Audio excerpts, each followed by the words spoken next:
बात सुने, ये लैला मजनू की अगर कहानियां पढ़ ली हैं तो जरा दही लेकर आ जाएं, खाना पकाना है मुझे।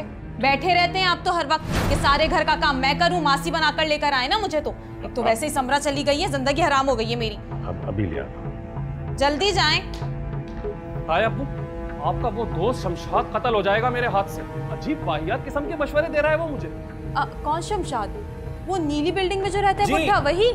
लेकिन मैंने आपको कितनी बार कहा है कि उस बुढ़े से ना मिला करें, बहुत बुरा लगता है मुझे। लेकिन आप मेरी बात सुनते ही कब है? वैसे क्या मशवरा दिया उसने आपको? कह रहा है कि ताया अब्बू की शादी करवा दो। क्या? जी, और पूछिए जरा किससे? किससे? वो अपनी काम वाली नौकरानी है ना समरा, उससे। शेरवानी का ऑर्डर तक देने जा रहा था, पकड़ के घर में बिठा के आए हूँ बुढ़े को। तौबा तौबा, हद हो गई। कैसे वाहियात दोस्त बनाए हुए आपने, शर्म नहीं आती? कैसे घटिया मशवरे दे रहे? बताओ जरा, आपको यही उम्र मिली थी ऐसे गुलछड़े उड़ाने के लिए? मुझे तो उस मुलाजमा पे पहले ही शक था। जब भी मैं सोचूं वो काम वाली इतना बन ठन कर हमारे घर में क्यों आती है? बताओ जरा, मुझे तो लगा वो आप पर डोरे डालने के चक्कर में। अब पता चला ये जो छैल छबीले नौजवान हैं, इनके ऊपर नजर है उसकी। तुम्हें तो यही लगता है कि हर लड़की मुझ पर ही डोरे डालती है? देखो, एक बात मैं साफ साफ समझा दूं, उसको ताया अब्बू में कोई दिलचस्पी नहीं है। इनकी तो टांगे कब्र में लटक रही, इनसे क्या मिलेगा शादी करके? उसकी नजर इनकी दौलत पर है, और उसको तुमने ही बताया होगा कि ये घर मेरे वालिद साहब और ताया अब्बू के नाम पर है। अब इन्होंने तो शादी की नहीं सारी जिंदगी, इनकी औलाद तो है नहीं, इसलिए जब वो इनसे शादी कर लेगी तो इस घर में हिस्सेदार बन जाएगी। अरे पागल समझ रखा है आपने? मैं क्यों बताऊंगी उसे? उस 2 टके की नौकरानी से मैं बात करना तो पसंद करती नहीं हूँ, उसे सारे घर के राज बताती फिरूंगी।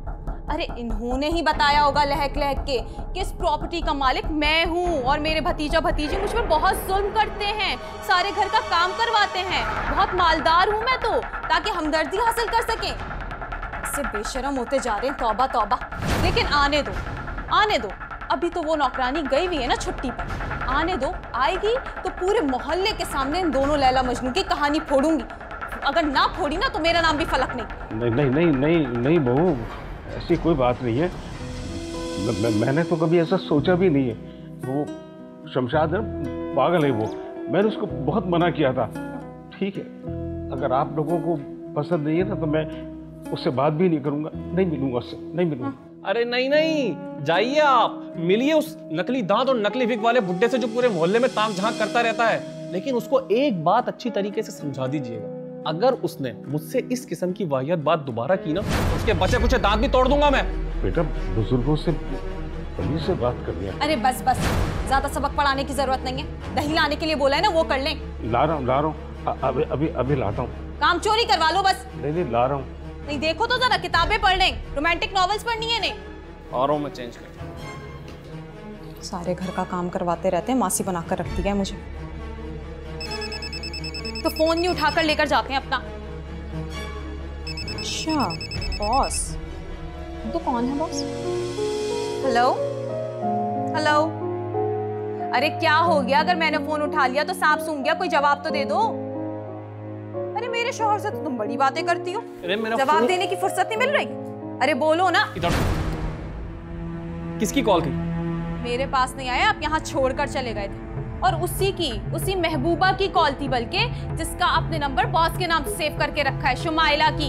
एक बात बताएं, अगर मैंने फोन उठा लिया तो उसने मुझे जवाब क्यों नहीं दिया? बताएं, क्यों सांप सूंघ गया उसे? तुम्हारा दिमाग खराब हो गया है क्या? वो मेरी हेड ऑफ डिपार्टमेंट है, तुम्हारी वजह से मेरी नौकरी जाएगी एक दिन। अरे मुझे क्या बोल रहे हैं? अगर फोन उठा लिया तो जवाब दे देती। उसके दिल में चोर होगा ना, जब भी तो जवाब नहीं दिया उसने।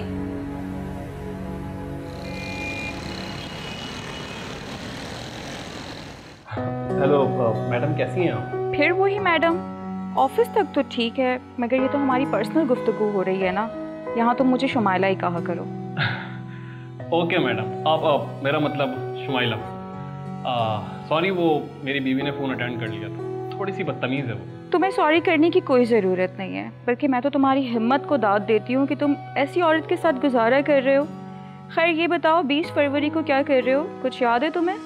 20 फरवरी?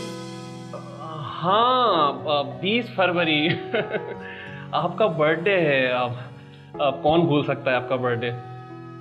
हुक्म कीजिए, आपके क्या गिफ्ट लाया जाए आपके लिए? गिफ्ट की कोई ज़रूरत नहीं है, बस तुम आ जाना काफ़ी है। उस दिन एक छोटी सी पार्टी रखी है और अपनी बीवी को बता देना कि थोड़ा सा लेट हो जाओगे तो। हाँ हाँ, आप इसकी फिक्र बिल्कुल भी मत करें, ऐसा कुछ भी नहीं होगा।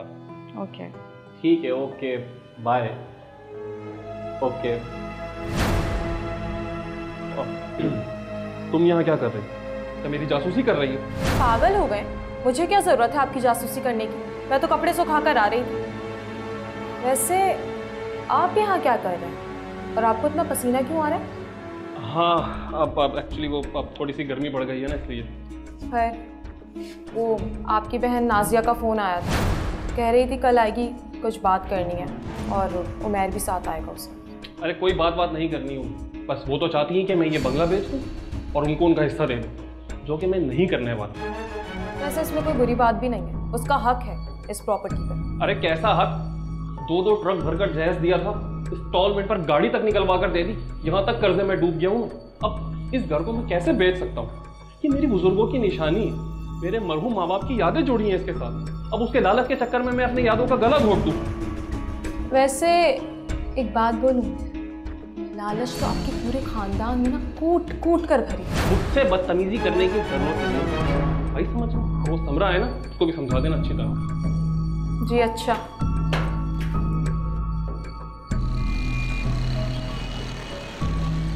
मुझे लग रहा है बहुत तेज तूफान आने वाला है। देखो हवाएं कितनी तेज चल रही हैं। इससे पहले कि तेज बारिश हो तुम इससे बात करो, वरना घर जाना मुश्किल हो जाएगा। हाँ तो आसिफ, क्या सोचे इस प्रॉपर्टी के बारे में? देखो, तुम लोग अगर यहाँ पर यही फालतू बात करने के लिए आए हो ना, तो इसी वक्त चले जाओ, क्योंकि मैं ये घर नहीं बेचने वाला। ये मेरे बुजुर्गों की निशानी है। बुजुर्ग? क्या ये घर सदियों पुराना है? और आसिफ, अगर तुम्हें ये बंगला नहीं बेचना तो मत बेचो, लेकिन हमारा हिस्सा में दे दो। तुम्हारा हिस्सा नहीं, नाजिया का हिस्सा, और वो मुझे जब देना होगा ना तो मैं दे दूंगा। तुम जैसे मतलबी और घटिया शख्स से मशवरा लेने की जरूरत नहीं है मुझे। ये मत भूलो कि मैं घर का दामाद हूँ। अरे तुम होगे दामाद अपने घर के। आपस में लड़ना बंद करो। आसिफ, समझने की कोशिश करो। कोरोना की वजह से उमैर की जॉब खत्म हो गई है। हमें अपना कारोबार करना और हमें पैसे चाहिए जो कि हमारे पास नहीं है। मुझे मेरा हिस्सा दो। बेहतर यही होगा तुम ये घर बेच दो। अरे कैसे बेच दूं यार? ताया अब्बू का 50% हिस्सा है इस घर में। बेचारे बूढ़े हैं, ज़ईफ हैं, हमारे साथ की जरूरत है। ये घर बिकेगा, हिस्से तकसीम होंगे, तुम लोग तो अपने अपने हिस्से लेकर निकल जाओगे। इनका ख्याल कौन रखेगा? हाँ बेटा उमैर, ये आसिफ बिल्कुल ठीक कह रहा है। अब देखो ना, इस उम्र में मैं कहाँ दर बदर की ठोकरें खाता फिरूंगा। मुझे इन दोनों का सहारा चाहिए और ये ज़रूरी है मेरे लिए। ताया अब्बू, मैं नहीं चाहती आप यहाँ रहें, आप मेरे साथ रहिएगा। अरे ताया अबू, आपको घबराने की कोई जरूरत नहीं, हम तो होने ख्याल रखने वाले हैं। और ताया अबू, ये जायदाद बिक जाए, आप अपना हिस्सा लें, फिक्स डिपॉजिट करवाएं और हमारे साथ रहें। अब तो इनका बोझ तुमसे ऊपर क्या होगा ना। उमैर, मेरे खानदान में दरारें डालने की कोशिश नहीं करो। इनको आज तक मैं रखता आया हूं ना, तो आगे भी मैं ही रखूंगा। और तुम क्या इनका ख्याल रखोगे? अपने मरहूम बाप का ख्याल तो तुम रख नहीं सके। अपनी बेटी के घर पर एड़ियां रगड़ रगड़ कर जान दे दी उन्होंने। दफा हो जाओ यहाँ से अभी। अरे चला जाऊंगा मैं, और मैं समझता हूँ कि तुम ताया को यहाँ पे क्यों रखना चाहते हो। इनके मरने के बाद इनकी सारी जायदाद तुम हड़प कर सको, और ये सारी बातें तुम क्यों कर रहे हो ये भी मैं समझता हूँ। इसके कहने पे कर रहे हो तुम। अरे आप दोनों के बीच में मैं कहाँ से आ गई? ये साले बहनोई का मामला है, मुझे क्यों बीच में ला रहे? अगर मैंने इनके कान भरे होते ना तो आज आप दोनों इस घर में ना खड़े होते। फजूल बातें ना करें। ये सारी तुम्हारी आग लगाई हुई है। मैं क्यों आग लगाऊंगी? मैं सब समझता हूँ, तुम दोनों को तो मैं देख लूंगा, समझे तुम?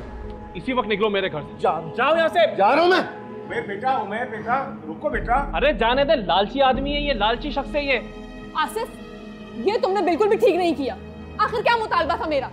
सिर्फ यही कि मुझे मेरा हिस्सा दो, लेकिन तुमने इनकार कर दिया। उमैर बिल्कुल ठीक कहते हैं, तुम्हारी आंखों में लालच की पट्टी बंधी हुई है। तुम सिर्फ मेरा ही नहीं बल्कि ताया अब्बू का भी हिस्सा खाना चाहते हो। नाजिया, अब तुम भी उमैर की जबान बोलने लगी। बाप जैसे हैं वो मेरे। अगर तुम मेरी बहन नहीं होती ना तो आज यहाँ क्या करते तुम? हाथ उठाते ना मुझ पर। ये मैं बर्दाश्त कर सकती हूँ, लेकिन मेरा शौहर नहीं, और ये बात तुम अच्छी तरह जानते हो। नाजिया देखो, बस गुस्सा ना करो। देखो जो भी हुआ उसे छोड़ दो। अभी तो इनके दिमाग पर खन्नास सवार है, किसी की नहीं सुनेंगे। जब इनका गुस्सा ठंडा हो जाएगा तो मैं इनसे बात करूंगी, तुम्हें फोन करूंगी। अभी तुम घर चले जाओ प्लीज, समझो। वैसे बेटा आसिफ, बहन और दामाद के साथ इस तरह का बर्ताव अच्छा नहीं होता। तायाबू, इन्होंने अपने बाप को नहीं बख्शा, आपकी तो बोटियां नोच नोच के खा जाएंगे ये। कुछ भी है बेटा, लेकिन घर आए हुए मेहमान के साथ बेइज्जती से पेश नहीं आते। तो आपको अभी भी मेरी गलती नजर आती है? अच्छा प्लीज बस बस, बातें खत्म करो, जाओ तुम अपना काम करो। और आप, मेरे ख्याल से आपके सोने का वक्त हो गया, आप जाइए प्लीज। अब जब देखो सबक पढ़ाने लग जाते हैं हमें, ये नहीं करो वो नहीं करो।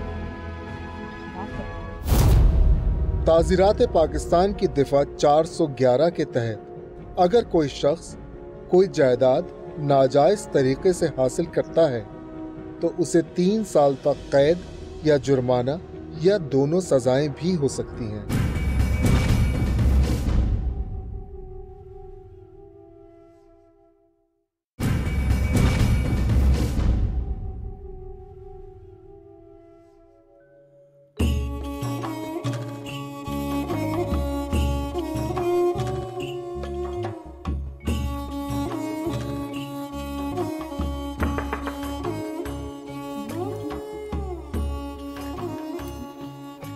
अरे सलाम साहब।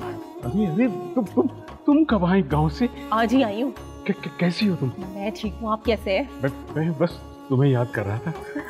साहब क्या सोचा फिर इस मामले में? क्या सोचूंगा? तुम जो सोच रही हो, कह रही हो ना, मैं चाहता हूँ कि मैं तुमसे शादी कर लूँ, लेकिन नामुमकिन। क्यों साहब, नामुमकिन क्यों है? आखिर इसमें गलती क्या है? मुझे भी सहारा मिल जाएगा और आपको भी किसी के साथ नसीब हो जाएगा। आखिर यूँ कब तक तन्हा जिंदगी गुजारेंगे? हाँ तुम कहती तो ठीक हो, लेकिन क्या करूँ मैं? साहब वैसे भी वो जो आपकी बहू है ना, वो सही किरदार की औरत नहीं लगती मुझे।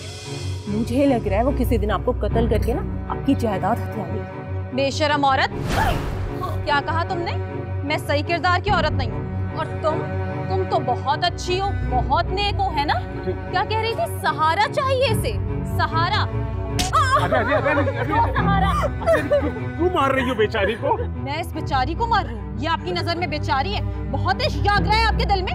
फौरन अंदर चले जाइए वरना मुझसे बुरा कोई नहीं होगा। मेरी बात तो सुनो, इसको मत मारो ना। अच्छा, अगर अभी भी आप अंदर नहीं गए ना तो पूरे मोहल्ले के सामने इसकी हकीकत के साथ साथ आपकी हकीकत भी खोल दूंगी कि कैसे आप नौकरानी के ऊपर डोरे डाल रहे थे, समझे? नहीं, लेकिन अंदर जाइए, जाइए अंदर। बाजी छोड़ दे, अंदर जाइए वरना मुझसे बुरा कोई नहीं होगा। चल मेरे साथ। बाजी अल्लाह का वास्ता ऐसे नहीं करो। चलो बाजी, माफ कर दो ना बाजी, आइंदा आपको शिकायत का मौका नहीं दूंगी। आइंदा ऐसा नहीं होगा बाजी, माफ कर दो ना। आज तो तेरी हकीकत सबके सामने खुलेगी। आज तेरी नाक रगड़वाती हूँ रोड पर। चल। नहीं बाजी, माफ कर दो बाजी। और आज के बाद मुझे इस मोहल्ले में नजर आई ना तो तेरा वो हाल करूंगी कि तू सोच भी नहीं सकती। चल मेरे साथ। नहीं बताओ ये बात किसी को। बाजी मैं बेसहारा हूँ, मैं कहाँ जाऊँ? बेसहारा? अभी रुक।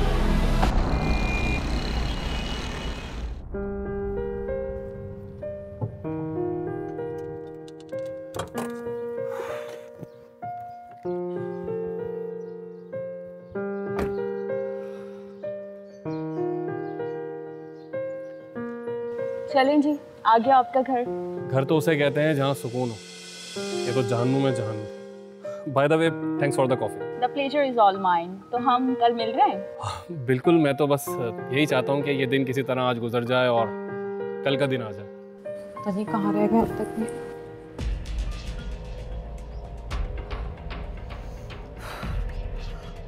आज तो नहीं छोड़ूंगी, भी बताती हूँ। बिल्कुल, मैं भी यही सोच रही हूँ। चलो कल मिलते हैं। Thank you. क्या बेहुदगी है ये? क्या बेशर्मी हो रही है ये? और तुम बाहर निकलो जरा। शर्म नहीं आती तुम्हें एक शादीशुदा आदमी से अफेयर चलाते हुए? क्या हो गया, पागल हो गई हो क्या? मैं पागल हो गई? हाँ, अब तो मैं तुम्हें पागल ही लगूंगी ना। और तुम तो बहुत चालाक हो गए हो कि अब पीछे के दरवाजे से आ रहे हो ताकि तुम्हें कोई देख ना ले। अब अगली बार मेन गेट से आ जाना और इसे ऊपर लेकर आ जाना और मेरे सर पे बिठा देना और मुझे घर से बाहर निकाल देना। चुप हो जाओ, सब देख रहे हैं। क्या पागल हो गई हो क्या तुम? हाँ, देख रहे हैं तो देखने दो, बनने दो तमाशा। अब तमाशा बनने को रह क्या गए? अरे गाड़ी खराब हो गई थी मेरी, मैडम घर छोड़ने आई थी मुझे यार।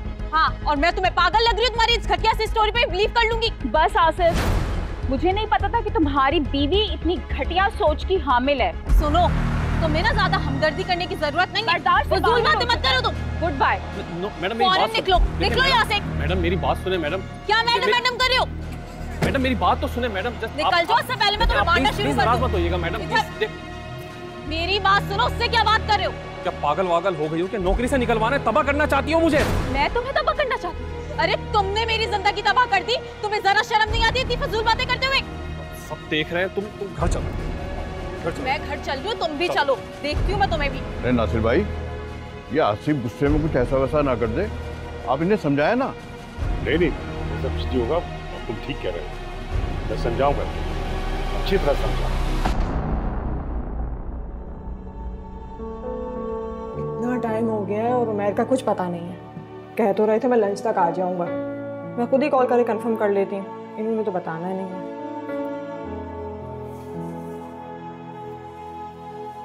हेलो उमैर, आप कहाँ हैं? मैं कब से आपका वेट कर रही हूँ खाने पे। मुझे थोड़ी देर हो जाएगी, तुम खाना खा लो। लेकिन उमैर आप हैं कहाँ और कर क्या रहे हैं? एक काम है, अधूरा सा काम, उसे निपटा लो। हेलो हेलो उमैर, क्या बात है?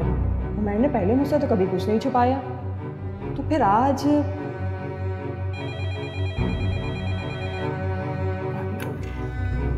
हेलो हेलो, मैं खुद ही कॉल कर रही हूँ।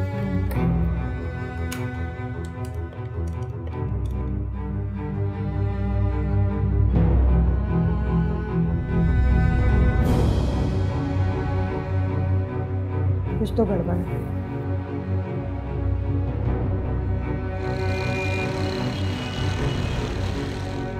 क्या बात है, मेन गेट भी खुला हुआ है, घर में भी कोई नजर नहीं आ रहा। फलक, फलक, आसिफ, ये दरवाजा भी खुला है। फलक, आसिफ, फलक, आसिफ, आसिफ को कॉल करती हूँ।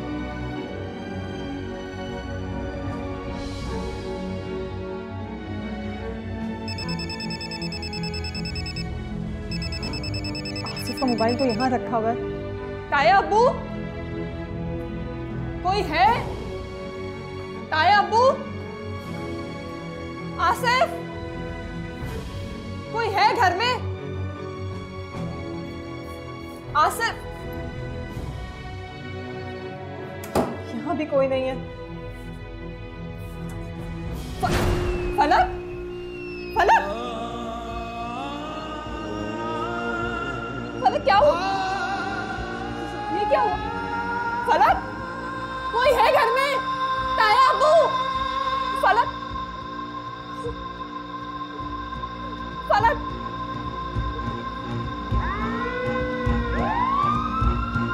सबसे पहले लाश को आपने देखा था? जी, हमारे घर के लैंडलाइन नंबर पर यहाँ से कॉल आई थी। जब मैंने कॉल रिसीव की तो कोई नहीं बोला, फिर मैंने कॉल बैक की तो किसी ने रिसीव नहीं किया। मैं बहुत परेशान हो गई थी। फौरन यहाँ पहुंची तो घर के सारे दरवाजे खुले हुए थे। मैंने सबको आवाज़ें दी, कोई भी घर में मौजूद नहीं था। फिक्रमंद होकर मैंने आसिफ के फ़ोन पे कॉल की तो उसका फ़ोन भी घर पे ही था। फिर मैंने एक एक करके सारे घर के कमरे चेक किए, सारे कमरे खाली। जब मैं यहाँ आई तो इस कमरे में आप उस वक्त और हम रिटायर्ड लोगों की हर महीने गेट टुगेदर होती है। मेरी तबीयत खराब थी तो मैं जाना नहीं चाहता था। शमशाद मुझे लेने के लिए आ गए। जब मैं यहां से गया था तो फलक बिल्कुल ठीक थी, हंस बोल रही थी, लेकिन ये सब अचानक कैसे, क्यों, मुझे नहीं पता। बज़ाहिर तो ऐसा लग रहा है कि आपकी बहू को जहर दिया गया। क्या जहर? ओहो, ये फलक ने कहीं दिल बर्दाश्ता होकर खुदकशी तो नहीं कर दी नासिर भाई? दिल बर्दाश्ता? क्या वो किसी वजह से परेशान थी? देखिए, अगर आपको कुछ भी पता है तो प्लीज हमसे छुपाइएगा नहीं। नहीं नहीं नहीं, वो बात क्या है कि कल फलक की अपने शौहर आसिफ से शदीद लड़ाई हुई और वो पूरा मोहल्ला देख रहा था। हो सकता है ये बात उसने अपने दिल पर ले ली हो। अरे फलक, क्या हो गया मेरी बहन को? मेरी बहन मुझे तुमसे आपकी मुदाखलत से शायद ज़ाया हो जाएंगे। आप इस तरह करें कि पीछे हो जाए, आप हौसले और सब्र से रहेंगे। अरे कैसा हौसला भाई, अगर मेरे अंदर हौसला होता तो मैं कब का अपनी बहन को इस दलदल से निकाल चुका होता। पता नहीं किस अज़ाब में रह रही थी बेचारी। कल रात भी मुझे इसका फोन आया था, बेचारी बहुत रो रही थी। इंस्पेक्टर साहब, इसे कत्ल किया गया है। इसका कातिल कोई और नहीं, इसका अपना शोर आसिफ है। ये क्या कह रहे हैं आप? आसिफ ऐसा नहीं कर सकता। क्यों नहीं हो सकता? जो शख्स गैर औरत के लिए अपनी बीवी पर हाथ उठा सकता है, पूरे मोहल्ले में उसकी तजलील कर सकता है, उसे कत्ल नहीं कर सकता क्या? मुझे इस बात पे यकीन नहीं आता। आसिफ ऐसा नहीं कर सकता। सवाल ये है कि आसिफ इस वक्त कहाँ है? आसिफ सुबह ऑफिस गया था लेकिन अभी तक लौटा नहीं। तायब्बू, बाहर पुलिस की गाड़ी। आसिफ, क्या ये सब क्या है तायब्बू? फलक कहाँ है? तुम्हारी बीवी मर चुकी है। क्या? फलक, शातिर इंसान, तूने मेरी बहन को मार दिया, मैं तुझे छोड़ूंगा नहीं। क्या हुआ? क्या कोई मुझे बताए तो फलक कहाँ है? क्या हुआ है फलक को? आसिफ साहब, खैर ये तो आप हमें बताएंगे, लेकिन आप पहले मेरे एक सवाल का सोच समझकर जवाब दीजिए। आप सुबह ऑफिस के लिए घर से कितने बजे निकले थे और ऑफिस कितने बजे पहुंचे थे? और दूसरी बात यह है कि आप इतने घंटों से कहां पर गायब हैं? मैं सुबह ऑफिस निकला था, लगभग 11 बजे निकल चुका था। मैं थोड़ा सा लेट पहुंचा था, लेकिन फिर एक फील्ड असाइनमेंट के बाद एक क्लाइंट से मिलने चला गया था। फिर उसके बाद मैं जब यहाँ आया तो ये सब।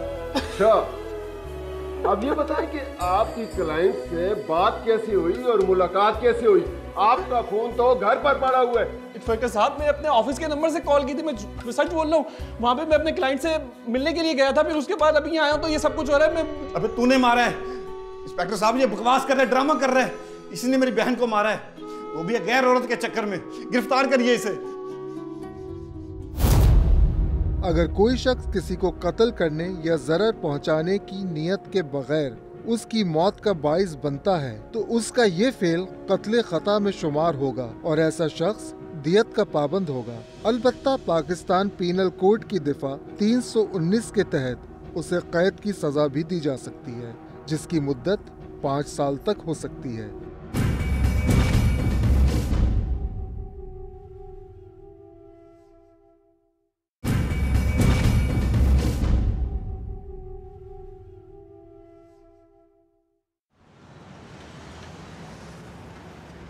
आमना साहिबा, मकतूला फलक के भाई अरसलान का कहना है कि उसकी बहन ने खुदकुशी नहीं की, बल्कि उसे कत्ल किया गया है और कत्ल के लिए मुलजिम ने आर्सेनिक को बतौर हथियार इस्तेमाल किया है। मकतूला की मौत शाम को तकरीबन 5 से 6 बजे के दरमियान हुई और हमारा अंदाज़ा भी यही है कि उसको तकरीबन 4 से 5 घंटे पहले जहर दिया गया। तो आपकी जो अभी तक तफ्तीश है उससे क्या पता चल रहा है कि मकतूला कहीं घर से बाहर गई थी, कोई जहर मिला हुआ खाना उसने घर से बाहर कहीं खाया है, या घर से आपको किसी बर्तन या खाने में से जहर के असरात मिले हैं? बर्तनों और खाने की सैंपल्स की हम जांच कर रहे हैं और जल्दी रिपोर्ट मिल जाएगी। और जहां तक उसके बाहर जाने का ताल्लुक है, उसके फ़ोन लोकेशन और कॉल्स हम ट्रेस कर रहे हैं, उसका भी पता चल जाएगा। कत्ल का मुकदमा मकतूला के भाई अरसलान की मुद्दत में दर्ज किया गया है और उसने अपने बहनोई आसिफ को नामजद किया है और पुलिस तफ्तीश का इशारा भी उसी तरफ जा रहा है।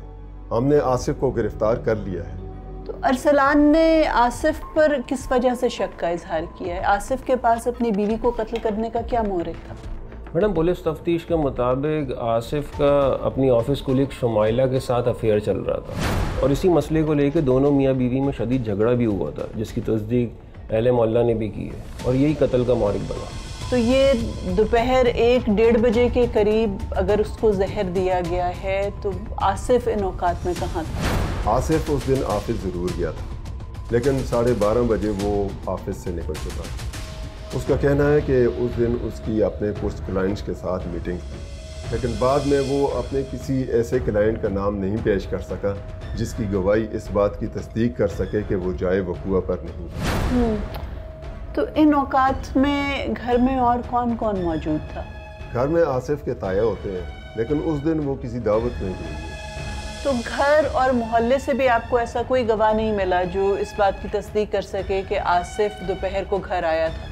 आमना साहबा, जब वो अपनी बेगुनाही साबित नहीं कर सका तो हमें शक है कि वो ऑफिस से सीधा घर आया, उसने अपनी बीवी को जहर दी और फिर खामोशी से वहाँ से निकल गया। देखिए, आपकी तफ्तीश भी अभी महज एक मफरूज़े पर ही काम कर रही है कि वो ऑफिस से घर आया है और उसने बीवी को जहर दिया और वापस चला गया। कोई गवाह नहीं है आपके पास, कोई सबूत नहीं है। मेरा ख्याल में आप मुल्ज़िम आसिफ की सेलफोन लोकेशन निकलवाइए उस रोज़ की, और घर के जो बाकी अफराद भी हैं, ये जो ताया साहब हैं, इनकी भी सेलफोन लोकेशन निकलवाएं, मालूम करें कि ये कितने बजे घर से बाहर गए थे जिस भी दावत पे गए और कितने बजे तक वहाँ पर मौजूद थे। और लाश सबसे पहले मकतूला की नंद ने देखी थी। जी, नाजिया ने अपने बयान में बताया कि जब वो घर में दाखिल हुई तो घर का दरवाज़ा खुला था और घर में कोई मौजूद नहीं था।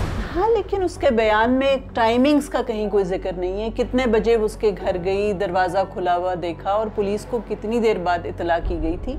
घर के जितने भी अफराद हैं, इन तमाम लोगों की सेलफोन लोकेशंस निकलवाइए ताकि मालूम हो सके कि दोपहर के इन औकात में ये तमाम लोग कहाँ कहाँ थे। और दूसरा ये भी मालूम कीजिए कि मकतूला की अपनी फैमिली में से किसी के साथ दुश्मनी तो नहीं थी। बाकी सब लोगों के साथ इसके ताल्लुकात कैसे थे, ये ताया साहब के साथ, अपनी नंद के साथ, इन तमाम बातों की भी ज़रा डिटेल्स निकलवाइएगा। मैडम, सेलफोन लोकेशंस तो हमने निकलवाई हैं। आसिफ उस रोज़ अपना सेलफोन घर पे ही छोड़ के गया था और हमारा अंदाज़ा है कि उसने ये हरकत जानबूझ के की कि पुलिस इस चीज़ को अपने सबूत के तौर पे इस्तेमाल ना करे। आमना साहब, गली में जितने भी CCTV कैमरे लगे हुए हैं उनकी फुटेज हमें कल मिल जाएगी और उससे हमें ये पता चल जाएगा कि किन लोगों की आमदरफ्त में चला है। ठीक है, एक मुझे डिटेल्ड पोस्टमार्टम रिपोर्ट पे आप भिजवाइएगा। लाश पर कोई तशद्दुद के निशानात तो नहीं है और इस बात को भी बहरहाल कंफर्म कीजिएगा कि मरने वाले की स्टेट ऑफ माइंड कैसी थी। क्या वो इतनी दिल बर्दाश्ता तो नहीं थी कि अगर शौहर के अफेयर के बारे में वो खबरें सुन रही है, अफवाहें सुन रही है, तो क्या वो खुदकुशी कर सकती थी या नहीं?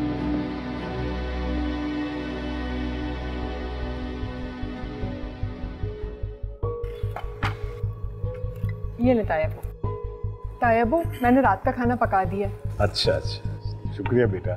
चाय पी के फिर चलते हैं। बेटा, ये नामुमकिन है, मैं नहीं जा सकता और बिलखुसूस इस वक्त तो बिल्कुल नहीं, क्योंकि आसिफ जेल में है। हाँ, वो रिहा हो जाए ना तो फिर मैं तुम्हारे घर लौटा। वो रहा नहीं होगा। सजाए मौत नहीं तो कम से कम उम्र कैद तो पक्की है। खुदा के लिए ऐसा मत कहें, मेरा दिल कह रहा है आसिफ बेकसूर है।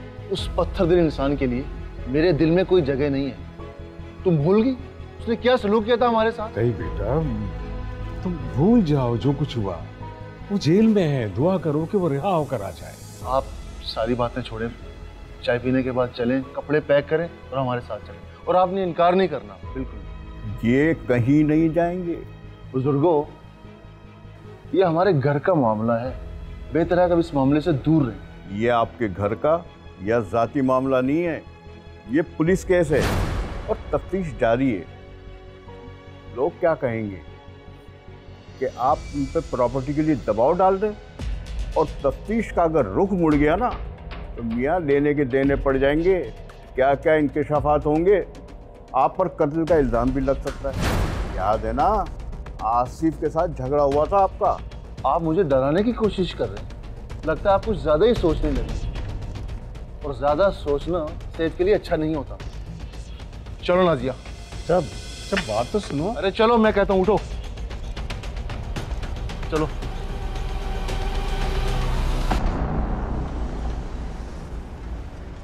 तो मकतूला फलक के सेलफोन रिकॉर्ड से तो यही पता चलता है कि जिस रोज़ ये वारदात हुई है, जिस रोज़ उसकी मौत हुई है, उस रोज़ सिर्फ एक आउटगोइंग कॉल हुई है उसके फ़ोन से और वो कॉल उसने शुमाइला को की थी। बिल्कुल, और ये कॉल सुबह 10:30 बजे की गई, मुमकिन तौर पर आसिफ के दफ्तर रवानगी के बाद। और मैडम, फलक की SMS ट्रांसक्रिप्शन से भी ये पता चलता है कि सुबह 11:30 बजे के करीब दोनों की किसी कॉफ़ी हाउस में मुलाकात हुई। वैसे कितनी निडर औरत है ये शुमाइला। किसी खातून के शौहर के साथ अफेयर चला रहे हैं और फिर आपको ज़रा भी झिझक नहीं है, शर्मिंदगी नहीं है उस औरत का सामना करने में। आप उसके साथ मीटिंग तय कर लेते हैं और मिलने को तैयार हो जाते हैं। इस किस्म की खातून तो ऐसी औरत को अपने रास्ते से हटाने के लिए कुछ भी कर सकती है। बिल्कुल। इतने गट्स हैं तो वो उसको जहर भी दे सकती थी। और फिर प्लान्ड मुलाकात है, कोई इत्तफाकिया तौर पे नहीं आमना सामना हो गया। एक डेट सेट हुई है दोनों की, टेलीफोन पर, SMS पर, टाइम सेट हुआ, जगह सेट हुई, तो ये जहर साथ भी लेके जा सकती थी। मैडम फ़ोन रिकॉर्ड्स के मुताबिक फलक से मीटिंग तय होने के बाद शुमाइला ने अपने दफ्तर कॉल किया और फिर इसने ये बहाना बनाया कि मैं आज ऑफिस नहीं आऊँगी, मेरी तबीयत ख़राब है। और आसिफ के बारे में क्या पता चला है? वो वाकई में अपने किसी क्लाइंट से मिलने गया था या उसने भी बहाना बनाया? मैडम उसने भी फील्ड असाइनमेंट का झूठ बोला हुआ था, असल में तो उसने हाफ डे ले लिया था। एक पॉसिबिलिटी ये भी हो सकती है कि ये आसिफ और शुमाइला की मिली भगत हो। शुमाइला ने फलक को कॉफ़ी हाउस बुलाया और वहाँ उसने कॉफ़ी में उसको जहर डालकर दे दिया। क्योंकि शुमाइला के फ़ोन रिकॉर्ड से ये भी पता चल रहा है कि फलक से मीटिंग के बाद इसने आसिफ को फ़ोन किया था। डेफिनेटली अपडेट देने के लिए किया होगा।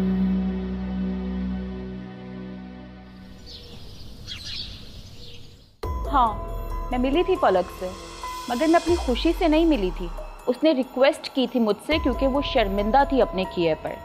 उसको डर था कि कहीं मैं आसिफ को नौकरी से ना निकलवा दूँ, कि मेरा ऐसा कोई इरादा नहीं था। हम अच्छी तरह जानते हैं कि आपका आसिफ को नौकरी से निकलवाने का कोई इरादा नहीं, लेकिन फलक को उसकी ज़िंदगी से निकालने का आपने पूरा एहतमाम कर लिया। और उस रोज़ आप ही थी ना जिन्होंने रेस्टोरेंट में फलक को जहर दिया और जिसने चंद घंटे बाद उसकी जान ले ली। इंस्पेक्टर, हवा में तीर चलाना बंद कर दें। उस रोज़ कॉफ़ी का ऑर्डर फलक ने खुद दिया था। इनफैक्ट वो मेरे आने से पहले ही कॉफ़ी का ऑर्डर प्लेस कर चुकी थी। अगर आपको तस्दीक ही करनी है तो वहाँ मौजूद वेटर से कीजिए जिसने वो ऑर्डर सर्व किया था। मेरे लिए फलक को जहर देना नामुमकिन था। हाँ, अलबत्ता फलक मुझे ज़रूर जहर दे सकती थी। मिस शुमाइला, आपकी ये जो मुस्कुराहट है ना, ये हकीकत को नहीं छुपा सकती। चले, आप ये बताएं कि उस दिन वो आपसे मिलने आया था यहाँ? कौन? किसकी बात कर रहे हैं आप? आप अच्छी तरह जानती हैं कि मैं किसकी बात कर रहा हूँ। आसिफ। फलक से मिलने के बाद आपने 12:30 बजे आसिफ को कॉल की और आपकी कॉल सुनने के फौरन बाद आसिफ अपने ऑफिस से निकल गया था। अब आप ये बताइए कि वो आपसे मिलने यहाँ आया था या नहीं? देखिए इंस्पेक्टर, मैं आपके किसी भी सवाल का जवाब देने की पाबंद नहीं हूँ। अब अगर आपको मुझसे जो भी सवाल करना है ना, वो मेरे वकील की मौजूदगी में कीजिएगा। Thank you so much for coming. अब आप यहाँ से जा सकते हैं। ठीक है, आप हमें कुछ न बताएं, लेकिन हम पता ज़रूर कर लेंगे। और दूसरी बात ये कि आसिफ अभी तक पुलिस की हिरासत में, वो सब कुछ बता देगा और उस वक्त आपका वकील भी कुछ नहीं कर सकेगा। समझिए?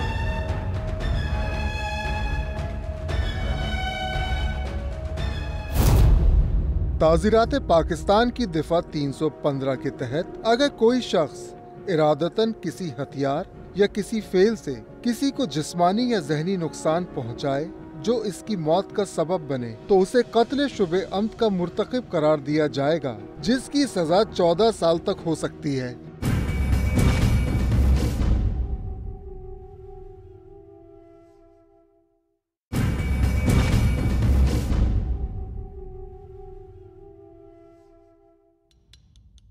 हाँ, वो क्लाइंट्स वाली बात झूठ थी। मिला था मैं शुमाइला से, बल्कि उस दोपहर मैं था ही शुमाइला के साथ।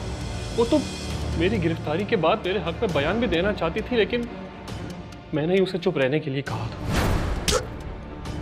अब बोल रहे तू, पहले क्यों नहीं बकवास किया तूने? सर, क्योंकि मैं नहीं चाहता था कि मेरी वजह से शुमाइला की बदनामी हो। एक बार फलक की मौत का मामला शुमाइला के साथ जुड़ जाता तो उसका करियर तबाह हो जाता। झूठ बोल के तूने कौन सा उसका करियर बचा लिया? वो बहुत जल्द गिरफ्तार होगी, समझा?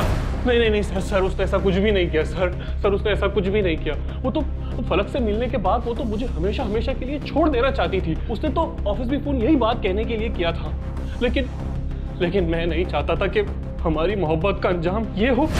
इसलिए मैं ऑफिस चला गया और मैंने उसे उसका फैसला वापस लेने पर कायल भी कर लिया था। मैं फलक को छोड़ने के लिए तैयार भी हो गया था, लेकिन जैसे ही मैं घर पहुंचा तो बंद कर अपनी ये बकवास, बहुत झूठ बोल दिया तूने। लेकिन अब हम तुम्हारी किसी कहानी पे यकीन नहीं करेंगे। सर, मेरा और शुमाइला का इस कत्ल से कोई ताल्लुक नहीं है। जब मैं फलक को तलाक दे सकता था तो मैं उसे कत्ल क्यों करूंगा? तो फिर किसने मारा उसे? किसने जहर दिया उसे? ये तो आप लोगों का काम है ना ये मालूम करना। देखिए, मुझे यहाँ लाकर मारने पीटने से क्या होगा? अच्छा, अब तू हमें बताएगा कि हमने क्या करना है क्या नहीं करना। ये उसी की चाल है सर, ये उसी की चाल, उमर की चाल है सर। मेरा यकीन करें, मैंने कुछ भी नहीं किया सर। खैर है, बता देगा। तारिक, पूछ इससे जरा अपने तरीके से।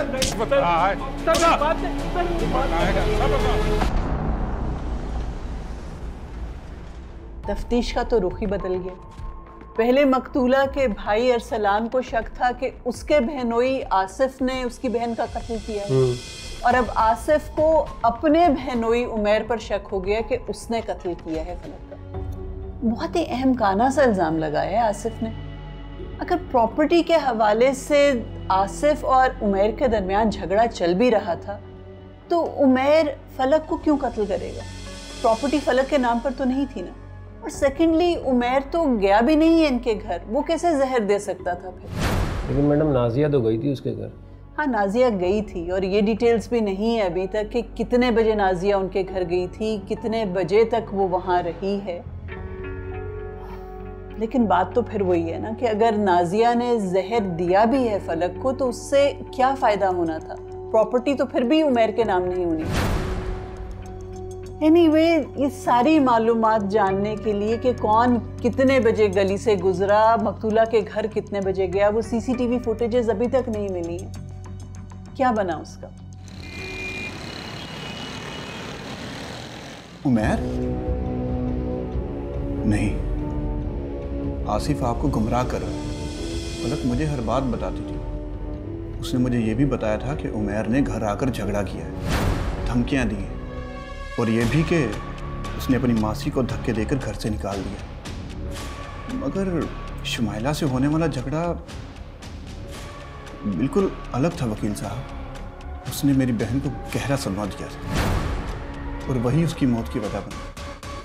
अच्छा, आप बता रहे थे कि फलक ने अपनी मुलाजिमा को घर से धक्के देकर निकाल दिया था? जी बिल्कुल, ये चंद रोज़ पहले की ही बात थी। मगर उस वक्त मुझसे फ़ोन पर बात करते हुए उनकी आवाज़ लर्ज नहीं थी रही। लेकिन जब उसने शुमाइला के बारे में बताया तब तो वो खून के आंसू रो रही थी। मुझे तब एहसास हुआ कि आसिफ ही मेरी बहन का कातिल है।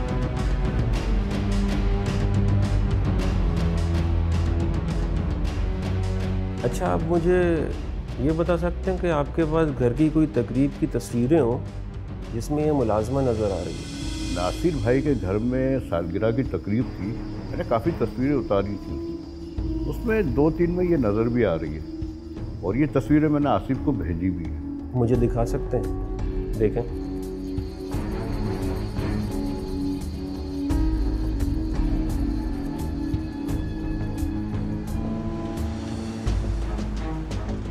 वो जो मकतूला फलक के घर की गली की 4 घंटे की फुटेज थी वो आपने खुद देखी? बिल्कुल मैडम, मैंने देखी थी, लेकिन अब तक की जितनी हमारी तफ्तीश हुई है उनमें से तो इस फुटेज में कोई भी कैरेक्टर नज़र नहीं आता। सब क्लियर है। आपने फुटेज पूरी देखी थी या फॉरवर्ड कर करके बीच बीच में से देखी? मुद्दा क्या है? मुद्दा ये है कि टाइमिंग्स बहुत इंपॉर्टेंट हैं। दोपहर को जिन टाइमिंग्स में मकतूला को जहर दिया जा सकता था और बाद में मौत हो गई, वो हम दोपहर के टाइमिंग्स की तफ्तीश कर रहे थे ना, कौन उनके घर आया गया। तो इस फुटेज में उन टाइमिंग्स में एक नया किरदार सामने नजर आया जिसका अभी तक इस वारदात से कोई ताल्लुक ही नहीं नजर आता था और टोटली इग्नोर किया हुआ था। वो कौन? मोहतरमा, अब रोने धोने से कोई फायदा नहीं है। सीसीटीवी फुटेज में आपको साफ देखा जा सकता है, और आपके और फलक के झगड़ों की तफसीलात से भी हम बहुत अच्छे से वाकिफ हैं। अब आपके लिए बेहतर यही होगा कि अपने गुनाह को कबूल करो। साहब, मैंने तो जो भी किया इस बुड्ढे के कहने पर किया। बहुत शातिर बुड्ढा ये, सारा मंसूबा इसी का बनाया हुआ था। नहीं नहीं, बिल्कुल ऐसा नहीं है। मैं इसके झांसे में आ गया था, मैं इसके बहकावे में आ गया था। मैं ऐसा नहीं हूँ, मैं बेवकूफ़ ज़रूर हूँ, इसलिए कि मैं अच्छा भला इंसान होकर मुझे हमेशा जिल्लत का निशाना बनाएगा। तो क्या करता? झूठ बोल रहा है ये बुढ़ा। सारा मंसूबा इसी ने बनाया था।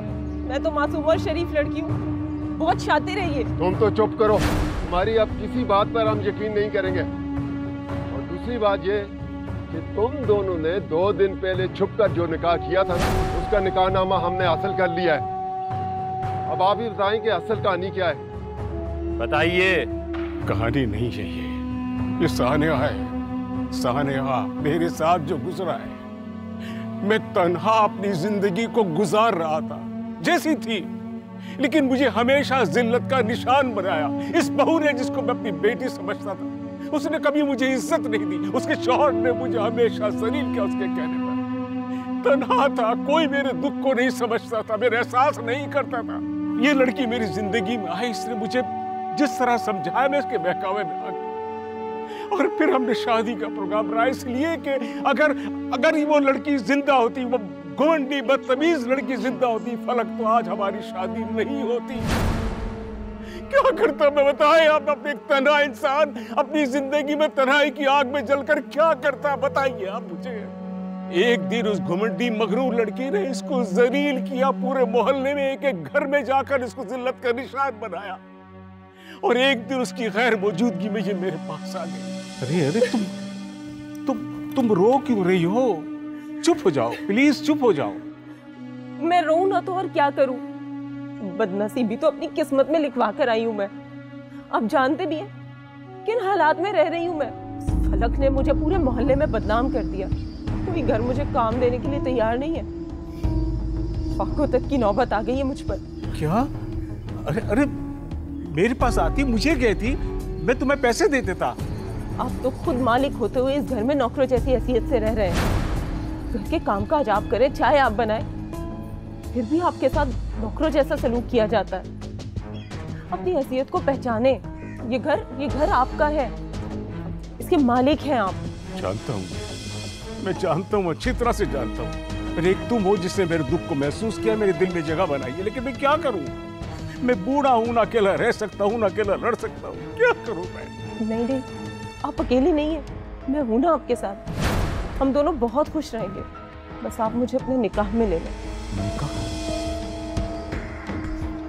अगर आप मेरा साथ दें तो मेरे पास एक प्लान है। कैसा? जैसे वो फलक और आसिफ दोनों आपके रास्ते से हट जाएंगे, सांप भी मर जाएगा और लाठी भी नहीं टूटेगी। मरेगी वो फलक और कत्ल के इल्जाम में जेल जाएगा वो आसिफ। अच्छा, इसका मतलब चाय में जहर आपने मिलाया था? चाय में जहर? हाँ, इसलिए कि चाय उसको मैं पिलाता था, घर का नौकर था मैं, मुझे नौकर समझ रखा था। मैंने अपने इंतकाम के जहर को उसके चाय में मिला दिया। आपने अपने इंतकाम की आग में अपनी बहू को ही जहर दे दिया। बहू मत कहें उसे मेरी, उसने हमेशा मुझे जलील किया है। उसने मुझे अपना कोई रिश्तेदार या अपना बाप नहीं समझा। साहब, वो जहर मुझे मेरे भाई ने ला कर दिया था। रंग बनाने की एक फैक्ट्री में काम करता है, वहीं से लेकर आया था। आपके ये करतूत सुनकर मुझे बड़ा अफसोस हुआ। आप दोनों इस जुर्म में बराबर के शरीक हो और आप दोनों को कड़ी से कड़ी इसकी सजा मिलेगी। ले चलो इन दोनों को।